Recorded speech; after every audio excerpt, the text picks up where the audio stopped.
आज हम लोग 12th का प्रोज पढ़ेंगे, फ्लेमिंगो। लेसन का नाम है lost spring, chapter number 2, stories of story in childhood. Writer का नाम है Anees Jung. Why do you do this? I ask Saheb whom I encounter every morning exploring for gold in the garbage dumps of my neighborhood. Saheb left his home long ago, set amidst the green fields of Dhaka. His home is not even a distant memory. There were many storms that swept away their fields and home. His mother tells him that's why they left looking for gold in the big city where he now lives. I have nothing else to do, he mutters looking away. Go to school, I say glibly, realizing immediately how hollow the advice must sound. कभी कभी मुझे कूड़े में मुझे 1 रुपया मिल जाता है। तुम यह क्यों करते हो? मैं साहेब से पूछती हूँ, जो मुझे हर सुबह मेरी पड़ोसी के कूड़ा फेंकने के स्थान पर धन मांगते या ढूंढते हुए मिलता है। साहेब ने अपना घर बहुत पहले छोड़ दिया। ढाका के हरे भरे खेतों में स्थित अपने घर की उस दूर दूर तक कोई स्मृति नहीं है। उसकी माँ उसे बताती है कि बड़े बड़े तूफान आते हैं और उनके खेतों और घरों को बहा ले जाते हैं। इसी कारण उन्होंने उस शहर को, ढाका को छोड़ दिया और धन की तलाश में इस बड़े शहर में आ गए, जहां वह अब रहते हैं। मेरे पास करने को इसके अलावा और कुछ नहीं है। निगाह बचाते हुए वह बुदबुदाता है, स्कूल जाया करो। मैंने बड़ी चतुराई के साथ कहा और तुरंत ही यह महसूस किया कि मेरी सलाह कितनी खोखली लगी होगी। Next paragraph. There is no school in my neighbourhood. When they build one I will go. If I start a school, will you come? I ask, half joking. Yes, he says, smiling broadly. A few days later, I see him running up to me. Is your school ready? It takes longer to build a school, I say, embraced at having made a promise that was not meant, but promises like mine abound in every corner of his black world. After months of knowing him, I asked him his name, Sahib A Alam. He announced he does not know what it means. If he knew its meaning, Lord of Universe, he would have a hard time belonging it. Unaware of what his name represents, he roams the street with us, friends and army of barefoot boys who appear like the morning birds and disappear at noon. Over the months, I have come to recognize each of them. Why are not you running chapels? I asked one. My mother did not bring them down from the shelf. He answered simply. मेरे पड़ोस में कई school मेरे पड़ोस में कोई school नहीं है। जब कोई स्कूल बनाएगा तब जाऊंगा। यदि मैं स्कूल शुरू करूं तो क्या तुम आओगे? मैं थोड़ी मजाक भरे अंदाज में पूछती हूँ। हाँ, वह खुलकर मुस्कुराते हुए कहता है। मैं कुछ ही दिनों बाद देखती हूँ कि वह मेरे पास दौड़कर आता है।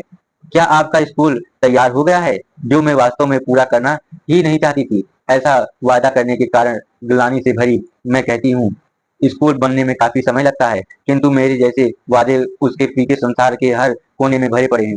उससे महीनों जानने के बाद मैं उससे नाम पूछती हूँ। वह घोषणा करता है, साहिब आलम। वह नहीं जानता कि इसका उसके नाम का क्या अर्थ है। अगर उसे इसका अर्थ संसार का मालिक पता लग जाए तो उसे इस नाम पर विश्वास करना मुश्किल हो जाए। अपने नाम के अर्थ से अनभिज्ञ वह अपने मित्रों के साथ गलियों में घूमता रहता है। जो नंगे पैरों वाले लड़कों की ऐसी फौज है जो सुबह के पक्षियों की भांति दिखाई पड़ती है और दोपहर में गायब हो जाते हैं। महीनों से मिलते रहने के कारण मैं उनसे प्रत्येक को पहचानने लगी हूँ। मैं उनमें से एक से पूछती हूँ, तुमने चप्पलें क्यों नहीं पहन रखी है? वह सीधा सा उत्तर देता है, मेरी माँ ने उन्हें ताक या डॉट अटारी से नीचे नहीं उतारा। Third paragraph. Even if she did, he will throw them off. Adds another who is wearing shoes that do not match when I comment on it. He shuffles his feet and says nothing. I want shoes, says a third boy who has never owned a pair all his life. Traveling across the country, I have seen children walking barefoot in cities on village roads. It is not lack of money, but a tradition. To step barefoot is on explanation. I wonder if it is only an excuse to explain away a perpetual state of poverty. दूसरा जिसने बेमेल जूते पहन रखे हैं कहता है, वह उतार भी दे तो वह उन्हें फेंक देगा। जब मैं इस बेमेल जूतों पर टिप्पणी करती हूँ तो वह अपने पैरों को इधर उधर घसीटता है और कुछ नहीं कहता। एक तीसरा लड़का उसके पास जीवन में कभी जूते नहीं रहा, कहता है मुझे जूते चाहिए। देश भर में घूमते हुए मैंने शहरों में व गांव की सड़कों पर बच्चों को नंगे पैर घूमते हुए देखा है। यह पैसों की कमी के कारण नहीं, वरन नंगे पैर रहना एक परंपरा है। यह नंगे पैर रहने के औचित्य को सिद्ध करने के लिए एक स्पष्टीकरण है। मैं हैरान हूँ कि क्या सतत बनी रहने वाली गरीबी की दशा की व्याख्या के लिए यह बहाना नहीं है। Paragraph number 4. I remember a story a man from Udupi once told me. As a young boy, he would go to school past an old temple where his father was a priest. He would stop briefly at the temple and pray for a pair of shoes. 30 years later, I visited his town and the temple, which was now drowned in an air of desolation. In the big backyard, where lived the new priest, there were red and white plastic chairs. A young boy dressed in a grey uniform, wearing socks and shoes, arrived panting and threw his school bag on a folding bed. Looking at the boy, I remembered the prayer another boy had made to the goddess when he had finally got a pair of shoes. Let me never less them. The goddess had granted his prayer. Young boys like the son of the priest no wore shoes, but many others like the graffitiers in my neighborhood remain shoeless. मुझे एक कहानी याद आती है जो उडुपी के एक आदमी ने एक बार मुझे सुनाई थी। जब वह लड़का था तब वह स्कूल जाते वक्त एक पुराने मंदिर के पास से गुजरा करता था जहां उसके पिता पुजारी थे। वह थोड़ी देर मंदिर पर ठहरा और एक जोड़ी जूते के लिए प्रार्थना करता। 30 साल पश्चात मैं उसके कस्बे और मंदिर गई जब उजाड़ के प्रभाव में डूबा था। पिछवाड़े में जहां नया पुजारी रहता था, लाल और सफेद प्लास्टिक की कुर्सियां थी। स्लेटी रंग के गणवेश में मोजे और जूते पहने हुए एक छोटा लड़का हाँफता हुआ आया और अपना बस्ता फोल्डिंग पलंग पर पटक दिया। लड़के की ओर देखते हुए मुझे वह प्रार्थना याद आई जो एक दूसरे लड़के ने उस समय देवी से की थी जब उसे अनंतः एक जोड़ी जूते मिल गए थे। मैं इन्हें कभी न खोऊं। देवी ने उसकी प्रार्थना स्वीकार कर ली थी। अब पुजारी के पुत्र की तरह छोटे लड़कों ने जूते पहन रखे थे, परंतु मेरे पड़ोस में कूड़ा करकट बीनने वाला की तरह के अन्य बहुत से लड़के बिना जूतों के रहते थे। Paragraph number 5. My acquaintance with the barefoot rat pickers led me to Simapuri, a place on the periphery. Seemapuri नामक एक गांव में, दिल्ली का सीमा पर लगता है ये, periphery of Delhi, 8 miles away from it metaphorically. Those who live here are squatters who come from Bangladesh back in 1971. Saheb's family is among them. Simapuri was then a wilderness. It still is, but it is no longer empty. In structures of mud, with roofs on tin and tarpaulin, devoid of sewage, bringo or running water, live 10,000 rag pickers. They have lived here for more than 30 years without an identity, without permits, but with ration cards that get their names on voters list and enable them to buy grain. Food is more important for survival than an identity. If at the end of the day we can feed our families and go to bed without an aching stomach, we would rather live here than in the fields that gave us no grain, says a group of women in treated shares when I asked them why they left their beautiful land of green fields and rivers. Wherever they find food, they pitch their tents that become transit homes. Children grow up in them, becoming partners in survival, and survival in Simapuri means rag picking. Through the years, it has acquired the proportions of a fine art. Garbage to them is gold. It is their daily bread. A roof over their heads, even in it is a leaking roof. But for a child, it is even more. नंगे पांव कूड़ा बीनने वालों से मेरा परिचय मुझे सीमापुरी ले जाता है, एक स्थान जो दिल्ली की सीमा पर है, लेकिन लाक्षणिक रूप से या फिर अन्य प्रकार से दिल्ली से मिलो दूर है। यह रहने वाली गैर कानूनी बसिंदे हैं जो सन 1971 में बांग्लादेश से आए थे। साहेब का परिवार उन्हीं में से एक है। सीमापुरी उस समय बिहार था। यह अभी भी है, परंतु अब यहाँ खाली नहीं है।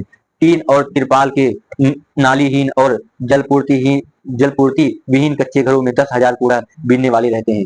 वे 30 वर्ष से भी ज्यादा समय से बिना पहचान और बिना परमिट के रह रहे हैं, किंतु उनके पास राशन कार्ड है जिससे उनके नाम मतदाता सूची में शामिल हो जाते हैं और जिनसे वे अनाज खरीद पाते हैं। जीने के लिए पहचान की अपेक्षा भोजन ज्यादा महत्वपूर्ण होता है। अगर दिन के अंत में हम अपने परिवार को भोजन दे सकें और बिना पेट दर्द के सो सके तो हम उन खेतों की अपेक्षा यहाँ रहना ज्यादा पसंद करेंगे जिन्होंने हमको कोई अनाज नहीं दिया। ऐसी फटी हुई साड़ियां पहने महिलाओं का एक समूह कहता है, जब मैं उनसे पूछती हूँ कि उन्होंने अपने हरे भरे खेतों और नदियों के सुंदर देश को क्यों छोड़ दिया। उन्हें जहां भी भोजन मिल जाता है वह वहीं अपने तंबू गाड़ लेते हैं जो उनकी अस्थायी घर बन जाते हैं। बच्चे इन्हीं में तो बड़े होते हैं और उनके अस्तित्व को के साझेदार बनते हैं। और सीमापुरी में उत्तरजीविता का अर्थ होता है कूड़ा बीनना। वर्षों की अवधि में इसने एक ललित कला का रूप ले लिया है। कूड़ा उनके लिए सोना या धन संपत्ति है। यह उनकी रोज की रोटी है। उनके सिरों पर छत है, भले ही यह एक टपकती हुई छत क्यों ना हो, किंतु एक बच्चे के लिए यह छत उससे भी कहीं ज्यादा महत्वपूर्ण है। I sometimes, paragraph number 6, I sometimes find a rupee, even a 10 rupees note. Sahib says his eyes lighting up when you can find a silver coin in a heap of garbage. You don't stop scrounging, for there is hope of finding more. It seems that for children, garbage has a meaning different from what it means to their parents. For the children, it is wrapped in wonder. For the elders, it is a means survival. कभी कभी मुझे 1 रुपया मिल जाता है, यहाँ तक कि 10 रुपए का नोट भी कभी कभी मिल जाता है। साहिब कहता है, उसकी आंखें चमक उठती हैं जब कूड़े में आपको एक चांदी का सिक्का मिल सकता है तो आप ढूंढना बंद नहीं करते क्योंकि ज्यादा पाने की आशा बनी रहती है। ऐसा लगता है कि बच्चों के लिए कूड़े का अर्थ उनके माता पिता के लिए जो अर्थ इसका कूड़े का होता है उससे भिन्न होता है। बच्चों के लिए यह आश्चर्य में लिपटी चीज होती है और बड़े बूढ़ों लोगों के लिए यह कूड़ा जिंदा रहने का साधन होता है। Paragraph number 7, one winter morning, I see Sahib standing by the finished gate of the neighborhood club watching two young men dressed in white playing tennis. I like the game, he hums, content to watch it standing behind the fence. I go inside when no one is around. He admits the gatekeeper let me use the swing. सर्दी की एक सुबह में साहेब को पास club के बाढ़ लगे दरवाजे के नजदीक खड़े हुए देखती हूँ जहाँ से वह सफेद वेशभूषा पहने दो युवकों को टेनिस खेलते हुए ध्यान पूर्वक देख रहा है। मुझे यह खेल पसंद है, वह गुनगुनाता है और इस बाढ़ के पीछे से खड़ा होकर देखकर ही संतुष्ट है। जब कोई आसपास नहीं होता है तो मैं अंदर चला जाता हूँ। वह स्वीकार करता है, द्वार पर मुझे झूले पर झूलने देता है। Sahib too is wearing tennis shoes that look strange over his disclothing shirt and shorts. Someone gave them to me, he says in the manner of an explanation. The fact that they are discarded shoes of some rich boy who perhaps refused to wear them because of a hole in one of them does not bother him. For one who was walked barefoot, even shoes with a hole is a dream come true. But the game he is watching so intently is out of his reach. साहेब ने भी tennis खेलने वाले जूते पहन रखे हैं जो उसकी रंग उड़ी शर्ट और नेकर पर विचित्र लग रहे हैं। किसी ने ये मुझे दिए थे, स्पष्टीकरण के ढंग से वह कहता है। यह तथ्य कि ये किसी धनी लड़के के त्यागने हुए जूते हैं जिसने शायद उनमें से एक में छेद होने का कारण उन्हें पहनने से इनकार कर दिया, उसे परेशान नहीं करते। ऐसे किसी व्यक्ति के लिए जो नंगे पैर घूमा है, छेद वाले जूते भी सपने के सच होने से कम नहीं हैं, परंतु वह खेल जिसे वह इतने ध्यानपूर्वक देख रहा है उसकी पहुंच से बाहर है। Paragraph number 9, this morning Saheb is on his way to the milk booth, in his hand is a steel canister. I now work in a tea stall down the road, he says, pointing in the distance. I am paid 800 rupees and all my meals. Does he like the job? I ask his face. I see he has lost the carefare. Look, the steel canisters seems heavier than the plastic bag we would carry so lightly over his shoulder. The bag was his. The canister belongs the man who owns the tea shop. Sahib is no longer his own master. आज सुबह साहेब दूध की दुकान पर जा रहा है। उसके हाथ में स्टील का एक कनस्तर है। मैं एक सड़क पर आगे एक चाय की दुकान में काम करता हूँ। दूर इशारा करते हुए वह कहता है, मुझे 800 रुपए और सभी वक्त का भोजन मिलता है। क्या उसे काम पसंद है? मैं पूछती हूँ। मैं देखती हूँ उसके चेहरे की निश्चिंतता, बेफिक्री या स्वतंत्रता का भाव खो जाता है। स्टील का कनस्तर प्लास्टिक के उस थैले से कहीं ज्यादा भारी लगता है जिसे वह बड़े आराम से अपने कंधे पर ले जाया करता था। थैला उसका था, कनस्तर उस आदमी का है जो चाय की दुकान का मालिक है। साहेब अब अपना स्वयं का मालिक नहीं रहा। Paragraph number 10, I want to drive a car. Mukesh insists on being his own master. I will be a motor mechanic. He announced. Do you know another about cars? I asked. I will learn to drive a car. He answers, looking straight into my eyes. His dream looms like a marriage amidst the dust of streets that fill his town Firozabad, famous for its bangles. Every other family in Firozabad is engaged in making bangles. It is the center of India's glass blowing industry, where families have spent generations working around furnace, welding glass, making bangles for all the women in the land. It seems मैं car चलाना चाहता हूँ। मुकेश अपना स्वयं का मालिक बने रहने पर जोर देता है। मैं मोटर मैकेनिक बनूंगा। वह घोषणा करता है। क्या तुम कारों के बारे में कुछ जानते हो? मैं पूछती हूँ। मैं कार चलाना सीख लूंगा। सीधा मेरी आंखों में देखते हुए वह कहता है। उसका सपना उसके अपनी चूड़ियों के लिए मशहूर कस्बे फिरोजाबाद की गलियों की धूल के बीच एक निकलो मर्चिकी सा प्रतीत होता है। फिरोजाबाद का हर दूसरा परिवार चूड़ी बनाने में लगा है। यह भारत के कांच की आकृति देने वाले उद्योग का केंद्र है, जहां परिवारों ने भट्टियों के आसपास काम करते हुए कांच तोड़ते हुए लगता है देश की सभी औरतों के लिए चूड़ियां बनाती हुई पीढ़ियां बिता दी हैं। Paragraph number 11 Mukesh family is among them. Not of them know that it is illegal for children like him to work in the glass furnace with his temperatures in dingy cells without air and light, that the law, if enforced, could get him and all those 20,000 children out of the hot furnaces where they slog their daylight hours, often losing the brightness of their eyes. Mukesh's eyes beam as he volunteers to take me home, which he proudly says is being rebuilt. We walking down, taking glasses chalked with garbage, garbage, past homes that remain loves, with crumbling walls, ugly doors, no windows, crowded with families of human, stand-up deva, and animals, so existing in a primary state. He stopped, stand-up deva. He stops at the door of one such house, bangs a wobbly iron door with his foot, and pushes it open. We enter a half-built shack. In one part of it, thatched with dead grass, is a firewood stove over which sides a large vessel of sizzling spent leaves. On the ground, on the ground, in large aluminium platters are more chopped vegetables. A frail young woman is cooking the evening meal for the whole family. Through eyes filled with smoke, she smiles. She is the wife of Mukesh's elder brother, not much older in years. She has begun to command respect as the Bahu, the daughter-in-law of the house, already charge of three men. Her husband Mukesh and their father. When the older man enters, she gently withdraws behind the broken wall and brings her belt closer to her face. Its custom demands daughters-in-law must veil their face before male elders. In their case, the elder is an improved bangle maker. Despite long years of hard labor, first as a tailor, then a bangle maker, he has failed to renovate a house, send his two sons to school. All he has managed to do is teach them what he knows, the art of making bangles. Mukesh का परिवार उन्हीं में से एक है।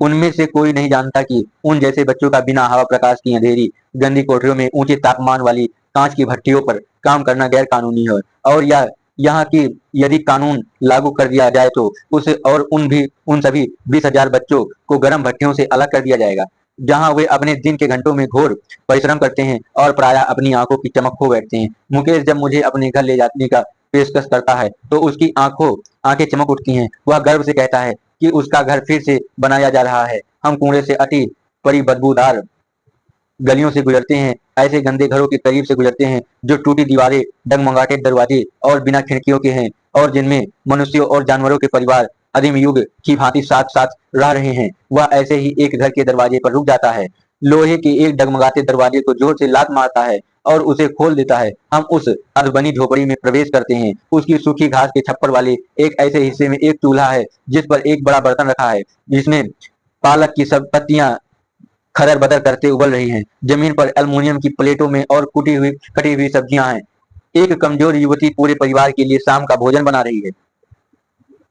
धुआं भरी आंखों से वह मुस्कुराती है। वह मुकेश के बड़े भाई की पत्नी, उम्र में उससे ज्यादा बड़ी नहीं है, परंतु वह बहू के रूप में उसे आदर मिलने लगा है। घर की बहू के रूप में पहले ही उस पर तीन व्यक्तियों, उसका पति मुकेश और उनके पिता की जिम्मेदारी है। जब बूढ़ा आदमी प्रवेश करता है, वह धीरे से टूटी दीवार के पीछे सरक जाती है और अपना घूंघट अपने चेहरे पर सरका लेती है। जैसे कि प्रथा है, पुत्र वधुओं को पुरुष बुजुर्गों के सामने अपने चेहरे पर घूंघट जरूर डाल लेना चाहिए। यहाँ बुजुर्ग एक अत्यंत निर्धन चूड़ी बनाने वाला है। पहले एक दर्जी के रूप में और फिर एक चूड़ी बनाने वाले के रूप में वर्षों के कठोर परिश्रम के बावजूद भी वह अपने घर का नवीनीकरण करने में और अपने दो पुत्रों को स्कूल भेजने में असफल रहा है। वह उन्हें वही सिखा पाया है जो वह जानता है, चूड़ी बनाने की कला। Paragraph number 12। It is Karam his destiny, says Mukesh's grandmother, who has watched her own husband go blind with the dust from bleaching the glass of bangles. Can a good given line ever be broken? She impulse born in the caste of bangles makers. They have seen nothing but bangles in the house, in the yard, in every other house, every the yard, every street in Firozabad is spirals of bangles, sunny gold, paddy green, royal blue, pink, purple, every color, burn out of the seven colors of the rainbow, lie in mounds in unkept yards, are piled on four-wheeled handcraft, pushed by young men along the narrow lanes of the shanty town, and in dark hutments next to lines of flames of afflictions. Oil lamps sit boys the girls with their father and mothers, welding pieces of colored glass into circles of bangles. Their eyes are more adjusted to the dark than to the light outside. That is why they often end up losing their eyesight before they become adults. यह इसका कर्म, उसका भाग्य है, मुकेश की दादी कहती हैं, जिसने चूड़ियों के कांच की पॉलिश की गर्द से अपने पति को अंधे होते देखा है। क्या कभी ईश्वर द्वारा प्रदत्त देने वंश परंपरा तोड़ी जा सकती है? उसका मतलब है, चूड़ी बनाने वाले की जाति में पैदा होकर उन्होंने चूड़ियों के अलावा और कुछ नहीं देखा। घर में, आंगन में और हर दूसरे घर में, हर दूसरे आंगन में, फिरोजाबाद की हर गली में मालाओं के रूप में चूड़ियों के गुच्छे या बंडल, धूप सी सुनहरी, धान जैसी हरी गारी, चमकीली नीली, बैगनी, गुलाबी, इंद्रधनुष के 7 रंगों से बनने वाले हर रंग की अस्त व्यस्त आंगनों में ढेरों में पड़ी रहती हैं तथा इनको 4 पहियों वाली हथगाड़ियों पर लाद कर जवान आदमी झोपड़ियों के कस्बे की तंग गलियों में होकर ढकेलते हुए और अंधेरी झोपड़ी पट्टियों में टिमटिमाते तेल के दीपक की लो की पंक्तियों के आगे लड़के और लड़कियों अपनी माता पिता के साथ रंगीन कांच के टुकड़ों को चूड़ियों के वृत्ताकार घेरे पर जोड़ते हुए बैठे रहते हैं। उनकी आंखें बाहर के प्रकाश की अपेक्षा अंधेरे से ज्यादा समापेजित हैं। यही कारण है कि प्रोण से पहले ही वो अपनी दृष्टि खो बैठते हैं। Paragraph number 13. Savita, a young girl in a drab pink dress, sides alongside an elderly woman, shoulders pieces of glass as her hands move mechanically like the tones of a machine. I wonder if she knows the sanctity of the bangles she helps make. It symbolize an Indian woman's suhag auspicious in marriage. It will down on her suddenly. One day when her head is draped with a red veil, her hands dyed red with henna, and red bangles rolled onto her wrist. She will then become a bride like the old woman beside her who became one many years ago. She still has bangles on her wrist but no light in her eyes. एक वक्त एक वक्त शेर बाहर खाना भी नहीं खाया। She says in a voice drained of joy. She has not enjoyed even one full meal in her entire lifetime. That's what she has repeated. Her husband, an old man with a flowing beard, says, I know nothing except bangles. All I have done is make a house for the family to live in. एक छोटी लड़की सविता भद्दी गुलाबी पोशाक पहने एक बूढ़ी औरत के पास बैठकर कांच के टुकड़ों को जोड़ रही है। जब उसके हाथ किसी मशीन के चिमटे की भांति यंत्रवत चलते हैं, तो मैं सोचती हूँ कि क्या वह उन चूड़ियों की पवित्रता को जानती है जिन्हें बनाने में वह मदद कर रही है। ये भारतीय स्त्री की सुहाग का प्रतीक है। यह बात उस दिन अचानक उसकी समझ में आ जाएगी जब उसका सिर लाल घूंघट से ढक दिया जाएगा, उसके हाथों में मेहंदी लगा दी जाएगी और लाल चूड़ियां उसकी कलाइयों में पहना दी जाएंगी। तब वह एक दुल्हन बन जाएगी, उसकी बगल वाली बूढ़ी औरत की तरह जो बहुत वर्ष पहले एक दुल्हन बन गई थी। आज भी उसकी कलाई में चूड़ियां हैं, किंतु उसकी आंखों में कोई चमक नहीं है। एक वक्त शेर भर खाना भी नहीं खाया, वह ऐसे आवाज में कहती है जिसका आनंद समाप्त हो गया। उसने अपने पूरे जीवन काल में एक बार भी भरपेट भोजन का आनंद नहीं उठाया है। यही मिला है उसे। लहराती दाढ़ी वाला बूढ़ा उसका पति कहता है, मैं चूड़ियों के अलावा कुछ भी नहीं जानता, मैं परिवार के रहने के लिए सिर्फ एक मकान बना पाया हूँ। Paragraph number 14. Hearing him, one wonders if he has achieved what many have failed in their lifetime. He has a roof over his head, the cry of not having money to do anything except carry on business of making bangles not even enough to eat. Dreams in every home. The young men echo the lament of their elders. Little has moved the time if it seems in Firozabad. Years of mind-numbing toil have killed all initiative and the ability to dream. उसकी बात सुनकर कोई भी सोचता है कि क्या उसने वह हासिल कर लिया है जो बहुत लोगों ने पूरे जीवन में हासिल नहीं किया है। उसके सिर पर एक छत तो है, चूड़ियां बनाने के काम को जारी रखने के अलावा कुछ भी करने के लिए पैसा ना होने और खाने के लिए भी पर्याप्त ना होने के दुख की कराहट घर में गूंजती है। युवा लोग अपने बुजुर्गों के दर्द को ही प्रतिध्वनित करते हैं। ऐसा लगता है कि फिरोजाबाद में समय के साथ कुछ नहीं बदला। चेतना की शून्य कर देने वाली वर्षों के परिश्रम ने पहल करने और सपने देखने की क्षमता को मार दिया गया है।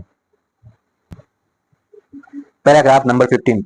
Why not organize yourselves into a cooperative? I ask a group of young men who have fallen into the vicious circle of middlemen who tapped their fathers and fathers.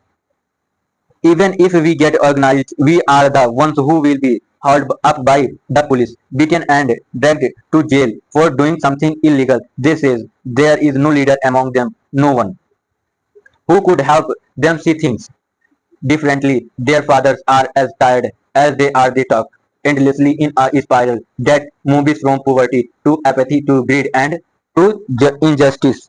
आप स्वयं की एक सहकारी समिति क्यों नहीं बनाते हैं? मैं युवकों के एक समूह से पूछती हूँ जो ऐसे मध्यस्थों के कुचक्र में पड़ गए जिन्होंने उनके पिताओं और पूर्वजों को जाल में फंसाया था। हम संगठित हो भी जाएं तो भी किसी गैर कानूनी काम के आरोप में पुलिस द्वारा हम भी न्यायालय में घसीटे जाएंगे, पीटे जाएंगे और जेल में डाल दिए जाएंगे। वे कहते हैं उनमें कोई नेता नहीं है, कोई ऐसा व्यक्ति नहीं है जो उन्हें अलग ढंग से देखने में मदद कर सके। उनके पिता उतने ही थके हुए हैं जितने वे स्वयं हैं। वे अनवरत कुंडली नुमा चक्र के समान बात बोलते हैं जो गरीबी से उदासीनता से लालच और लालच से अन्याय तक पहुंच जाती है। Paragraph number 16 and last. Listening to them, I see two distant worlds.